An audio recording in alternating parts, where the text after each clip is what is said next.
Doutora Larissa, tem perguntas de assinantes já chegando, a primeira delas é para a senhora, a gente vai ver aqui no nosso telão. A pergunta é a seguinte: quando a construtora coloca uma data de entrega e não cumpre, ela não deveria também pagar uma multa pelo atraso na entrega? É a pergunta do Fabiano. Com certeza. Como a gente já disse aqui, esse prazo tem que ser cumprido.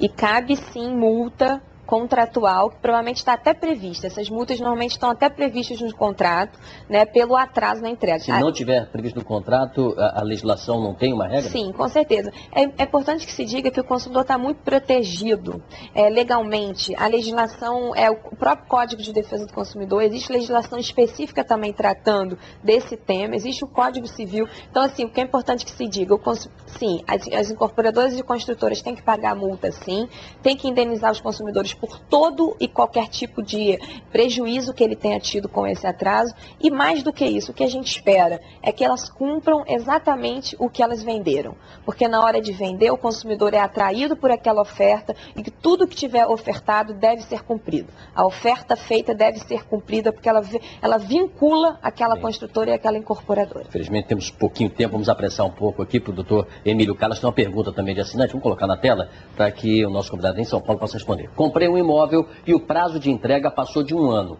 Este imóvel teve problemas com as licenças para seu alvará. No contrato firmado, a construtora se resguardou quanto à demora na entrega após 180 dias. Esta cláusula é abusiva? É a pergunta de Alex Matoso. Emílio. Bom, primeiro começando pela cláusula, né? A cláusula não é abusiva.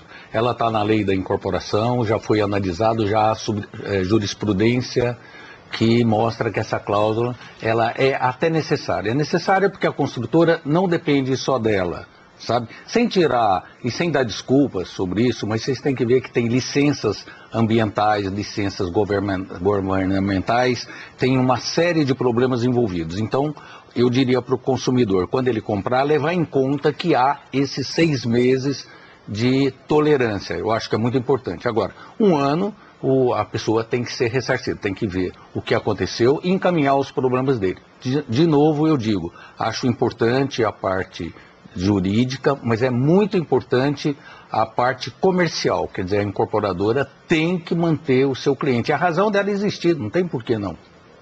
Doutora Larissa, por exemplo, o que não pode ser cobrado? A parcela de entrega das chaves não pode ser cobrada antes da entrega das chaves, por exemplo. Isso seria abusivo. E mais, no caso de uma sensação de prejuízo coletivo, é melhor entrar com uma ação conjunta ou não? É muito possível e, na verdade, existem já várias ações nesse sentido. Os condôminos se unem, né, e através de uma ação coletiva, ou eles se mobilizam de uma forma coletiva para que aquele problema, já que o problema é coletivo, seja resolvido de uma forma até mais eficaz. Então, a gente já juntou pessoas na defensoria e fomos buscar aí os seus direitos de forma coletiva.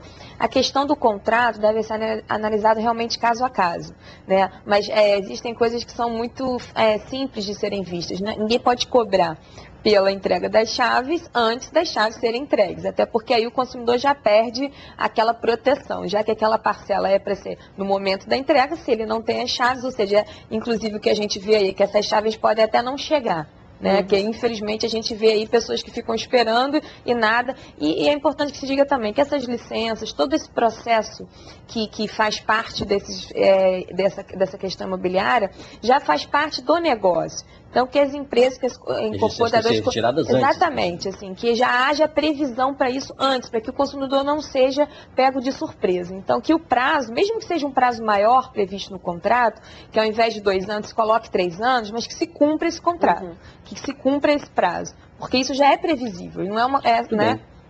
Exatamente. Claro, tem tudo que ser previsto. Vamos para uma última pergunta, e o senhor Emílio Callas que vai responder. Vamos colocar na tela aqui uma pergunta de assinante. Meu noivo comprou um imóvel na planta e pagou as parcelas de entrada em cheque e boletos. Descobrimos que venderam o nosso imóvel para outra pessoa.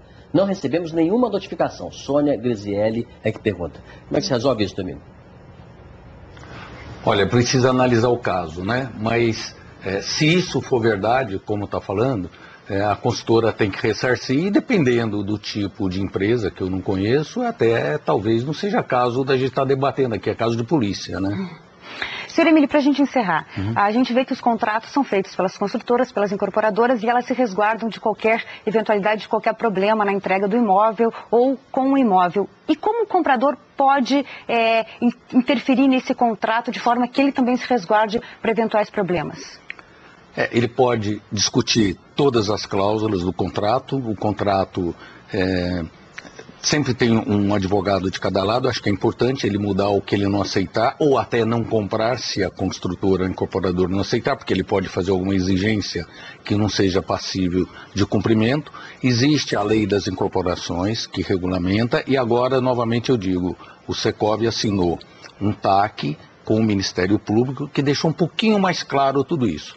Mas, mais uma vez eu falo, é mais importante esse relacionamento comercial. Tem todo o direito o consumidor de estar protegido, mas as incorporadoras têm que saber que o cliente é a razão delas, né? Então tem que dar um atendimento especial, sem dúvida nenhuma, a cada um dos clientes. Tá? E um contrato bem claro e bom para ambas as partes, dúvida. Né, senhor Emílio? Muito obrigada, nós conversamos com o senhor Emílio Callas, vice-presidente de incorporação do Secov, que é o Sindicato da Habitação. Muito bom dia para o senhor. Obrigado, viu?